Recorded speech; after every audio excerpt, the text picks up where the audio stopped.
you we found the ICM investigation found that you had attempted over and over again try and just reach a settlement in this matter, but they rejected you. We counted dozens of times where your specific request to just try and work this through so that you could go on with your life, and they just dispensed with you, I guess is the right word. Could you talk a little bit about all of the effort you put in to try and resolve this matter before it ever got to this point? I spent all my retirement money with all these lawyers. Cynthia Brooks Bullock was my first lawyer in 2015. And she said that the Princeton Seminary swept everything under the rug. They did, and so did the court system. They did not, she wrote several settlement letters to Christopher Tarr, to Bradley Mitchell, to John Gilmore at the seminary, and they all squashed it. They all said no. One word, no. I wrote several letters over the years saying, look, this happened. Why can't we settle our matter? Can we, have, what is my recourse? It was always zero recourse. It was always no. So yes, I have attempted many times. So have my lawyers. And it was, the seminary feels they are God. They feel they are above the law. The seminary broke the law over and over and over again, John. Now, you know what is really interesting in your very last in your summary, your show cause for amended complaint, you said the same thing. You told them again, all I want to do is settle, didn't you? I did. Yes.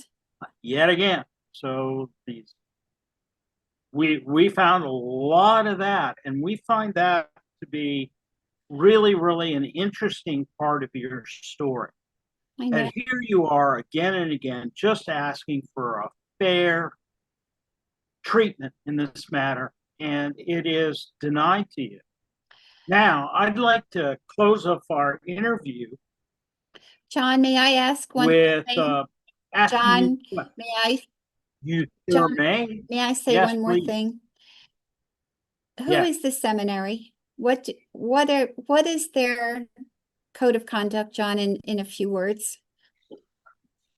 Well, they are, as you already know this, Dena, but I can tell you, they are a member of the accreditation, the National Accreditation Association for Theological Seminary, which is out of Philadelphia, Pennsylvania. And I just spent some time, in fact, this morning, going to their website and taking a look around there to see what their mission and what their role was.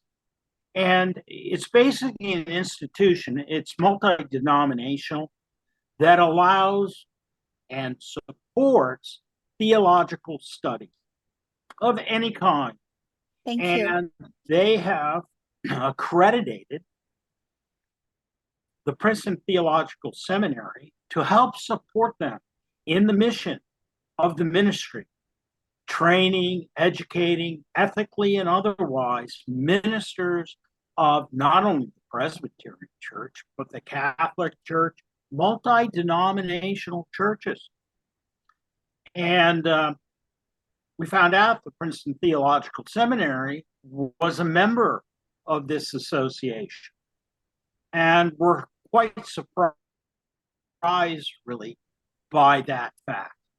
Very surprised, because one of the most important elements of their work is Christian ideals, Jewish ideals, all of the ideals of every religion.